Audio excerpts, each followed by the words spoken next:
Foundation for democratic reforms FDR వ్యవస్థాపకుడు జయప్రకాష్ నారాయణ కీలక వ్యాఖ్యలు చేశారు. దానికి సంబంధించిన బ్రేకింగ్ అందుతోంది. డీలిమిటేషన్ బిల్ ని వ్యతిరేకించడం చారిత్రక తప్పిదమంటున్నారు. జనాభా ప్రాతిపదికన చేస్తే దక్షిణాదికే నష్టమంటున్నారు. 2026 జనాభా లెక్కల ప్రకారం లోక్సభ సీట్లు తగ్గుతాయి. ఏపీలో 25 నుంచి 20కి, తెలంగాణలో 17 నుంచి 14కి తగ్గుతాయన్నారు. ఇక కర్ణాటకలో 28 నుంచి 26కి, తమిళనాడులో 39 నుంచి 29కి, కేరళలో 20 నుంచి 13కి తగ్గుతాయి అన్నారు జయప్రకాష్ నారాయణ. బీజేపీకి డీలిమిటేషన్ వల్ల లాభం లేదు. దక్షిణాది రాష్ట్రాల్లో బీజేపీకి పట్టు లేదన్నారు జయప్రకాష్ నారాయణ. బంగారం లాంటి వరమిస్తే కాలదనుకున్నారన్నారు. జేపీ వ్యాఖ్యల పూర్తి సారాంశం మా సీనియర్ కరెస్పాండెంట్ వాసు అందిస్తారు.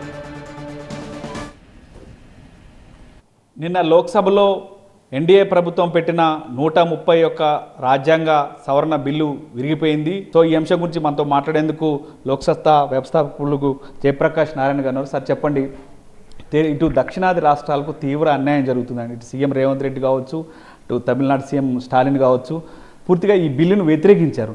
అసలు ఈ బిల్లును వ్యతిరేకించడం వల్ల మనకి లాభమా నష్టమా? వాసు, మనకి చర్చలో శుష్క నినాదాలు తప్ప, ఏదో రకంగా జనాన్ని రెచ్చగొట్టడం తప్ప, మనం అనుకున్న ప్రయోజనాలు సాధించేటువంటి నేర్పరితనం కానీ చిత్తశుద్ధి కానీ లేవు. ఉదాహరణకి నిన్న నిజంగా ఆశ్చర్యపోయాను. ఈ బిల్లు పెట్టినప్పుడు ఎందుకు పెట్టారు ఇదంతా నాకు అర్థం కాల. హోంమంత్రి గారు మొన్న ప్రకటన చేస్తూ అధికారికంగా ఆయన ప్రసంగంలో దక్షిణాది రాష్ట్రాలు పేరున చెప్పి ఉమ్మడి ఆంధ్రప్రదేశ్కి 2 రాష్ట్రాలకు అయితే 42 సీట్లు ఉంటే మీకు 42కి 64 సీట్లు వస్తాయి. 50% ఇస్తాయి. పెంచుకుంటే 42 ఉంటాయి. పెంచడం ప్రతిపాదన ఉంది కాబట్టి పెంచారు లేదనేది పెద్ద ముఖ్యం కాదు. అంటే మీ వాటా మీకు గ్యారంటీగా ఉంటుంది. అంకెలతో సహా చెప్పారు. తమిళనాడు 39కి 50% పెరిగితే 20 కలిసి 59 అవుతాయి. కేరళ 20 సీట్లకి 50% కలిపితే 30 అవుతాయి. కర్ణాటక 28కి 50% కలిపితే 42 అవుతాయి అని విస్పష్టంగా చెప్పారు. కానీ అది కూడా చాలదు. నిన్న ప్రసంగంలో, తుది ప్రసంగంలో అమెండ్మెంట్ సిద్ధంగా ఉన్నది. ఈ రాష్ట్రాలకి ఈ సీట్లు ఖరారు చేస్తూ, అంటే ఈ రాష్ట్రాలకి ఈ సీట్లు ఏ బేస్ మీద వచ్చినాయి? 1971 జనాభా లెక్కల ప్రకారం వచ్చినాయి. కాబట్టి ఈ సీట్లు ఖాయం చేస్తూ రాజ్యాంగంలో భాగంగా పెట్టేద్దాం. మీరు రెడీ అంటే చెప్పండి, 1 గంటలో తీసుకొచ్చి ఇచ్చేస్తాను, మీరంతా ఒప్పుకోండి అని చెప్పన్నారు. తిరస్కరించారు. దక్షిణాది రాష్ట్రాల సీఎంలు కావచ్చు, మరి ప్రతిపక్ష పార్టీలు కావచ్చు, వాళ్ళ మదిలో తొలిచివేస్తుంది ఒకటే క్వశ్చన్. ఎందుకంటే జనాభా ప్రాతిపదికన కనుక ఇటు సీట్ల పెంపు జరిగితే సౌత్కి బాగా అన్యాయం జరిగింది. ఎందుకంటే గతంలో జనాభా నియంత్రణలో పిలిపిస్తే సౌత్ ఎక్కువ పాటించింది, నార్త్ పాటించలేదు. ఇప్పుడు మనకు నష్టం జరిగే అవకాశం ఉంది అంటూ కూడా వాళ్ళు ఒకటే చెప్తున్నారు.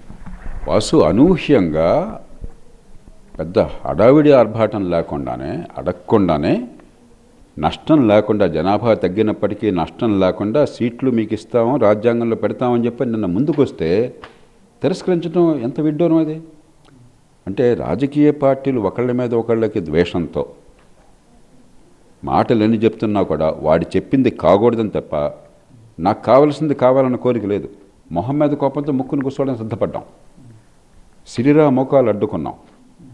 దక్షిణాదికి ఉన్నటువంటి 129 సీట్లు 5 రాష్ట్రాలకి 42, 39, 81, 20, 101, 25, 129, 129 సీట్లు. 129 మీద 50% కలిపి పెట్టితే 50% సీట్లు. 195 కూడా చెప్పాడు. 129 ప్లస్ 65 వస్తాయి, 66 వస్తున్నాయి. యాక్చువల్గా 195 విస్పష్టంగా అంకెలతో సహా చెప్పారు. ఇది అమెండ్మెంట్ తీసుకొస్తామన్నారు.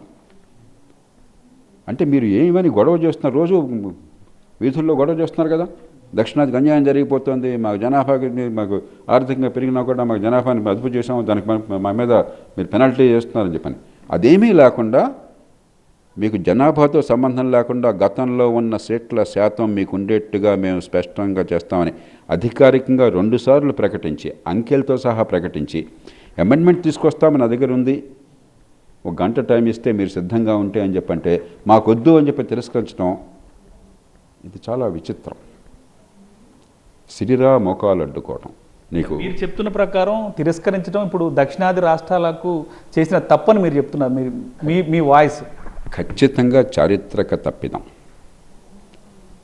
7 రాష్ట్రాలు, దక్షిణాది 5 రాష్ట్రాలు.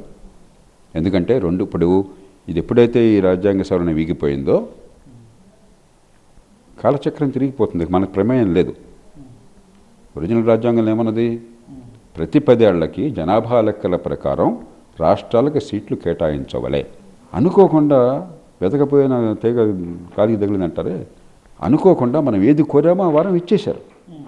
మాకు వద్దన్నాం, మనం వద్దని మళ్ళీ జనాభా ప్రకారం చేస్తే ఎట్లా అరే మనమే అన్నది. ఇప్పుడు రాజ్యాంగం ఏమవుతుంది, ఒరిజినల్ రాజ్యాంగ ప్రకారం 2026 ప్రకారం వస్తుంది. 25 సీట్లలో ప్రస్తుతం ఉన్న మీరు చెప్తున్న లెక్క ప్రకారం మళ్ళీ రాజ్యాంగం లెక్కలు తీస్తే, మళ్ళీ రాజ్యాంగం నిష్పత్తి ప్రకారం మళ్ళీ సీట్ల సంఖ్య ఒకసారి తీస్తే ఇప్పుడున్న సీట్లు కూడా సౌత్ కోల్పోయే అవకాశం కనిపిస్తుంది కదా. గ్యారంటీగా పోతాయి. రాజ్యాంగాన్ని మళ్ళీ మార్చకపోతే 25 సీట్లు ఉన్నాయి కదా, ఆంధ్రప్రదేశ్కి 20 సీట్లు అవుతాయి. తెలంగాణకి 17 సీట్లు ఉన్నాయి కదా, 14 సీట్లు అవుతాయి. తమిళనాడుకి 39 సీట్లు ఉన్నాయి కదా, 29 సీట్లు అవుతాయి.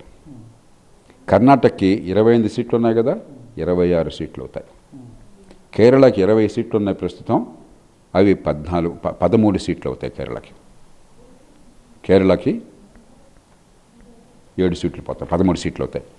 ఇవి కాకుండా ఒరిస్సా 4 సీట్లు పోతాయి, పశ్చిమ బెంగాల్ 4 సీట్లు పోతాయి.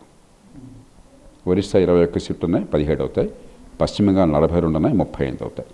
ఈ 7 రాష్ట్రాలు కలిపి మొత్తం 35 సీట్లను కోల్పోతాయి. మీరు చెప్పిన ప్రకారం రాజ్యాంగ సవరణ చేసి ఉంటేనే సీట్లు యాజ్ టీజ్గా ఇలా ఉండి పెరిగే అవకాశం ఉందంటారు. సీట్లు పెంచడం ఎప్పుడంటే లోక్సభ సంఖ్యను పెంచితే, కానీ ఈ సీట్ల వాటా ఉంటుంది. ఎప్పుడైతే రాజ్యాంగ సవరణ చేయమో ఒరిజినల్ రాజ్యాంగం వచ్చేస్తుంది, ఇక మీకు చాయిస్ లేదు. చాలామంది ఏమనుకుంటారంటే పర్లేదు కదా, ఇలా ఉంటుంది కదా, ఇలా ఉండదు. 2026 వరకే ఫ్రీజ్. ఎట్లాగైతే 42వ సవరణ స్థానంలో 84వ సవరణ తీసుకురావడం కోసం మేము పాటుపడి సాధించామో, మళ్ళీ ఇంకొక సవరణ చేయకపోతే రాజ్యాంగంలో మీకు సీట్లు 35 సీట్లు పోతాయి. 4 రాష్ట్రాలకి 34 సీట్లు పెరుగుతాయి. హిందీ ఇతర భాషలు, అందులో రాజకీయంగా సీట్లు ఎక్కువ వస్తే తక్కువ వస్తే మరి అనుకోరా? మీకున్న రాజకీయం ఆ పార్టీ వాళ్ళకి లేదా? మీకున్న తెలివితేటలు వాళ్ళకి లేవా? మీకున్న సంకుచితత్వం వాళ్ళకి లేదా? కాబట్టి సంయమనాన్ని కోల్పోతే మనం కానీ వాళ్ళం కానీ మీరు తర్వాత ఏం జరుగుతుందో కాలం నిర్ణయిస్తుంది. రైట్. పూర్తి స్థాయిలో ఇటు లోక్సభలో దక్షిణాది రాష్ట్రాలకు ఈ డీలిమిటేషన్ బిల్లుకు వ్యతిరేకించడం కారణంగా నష్టం జరుగుతుంది తప్ప లాభం అయితే జరగలేదు. ఖచ్చితంగా బిల్లుని ఆమోదింపజేసి ఉంటే సీట్ల సంఖ్య పెరిగేది. సో దీన్ని అంది వచ్చిన అవకాశాన్ని కాలదనుకున్నారంటూ చెప్తున్న సిచ్యువేషన్ కనిపిస్తుంది. కెమెరా పర్సన్ వెంకట్తో వాసు, TV9 హైదరాబాద్.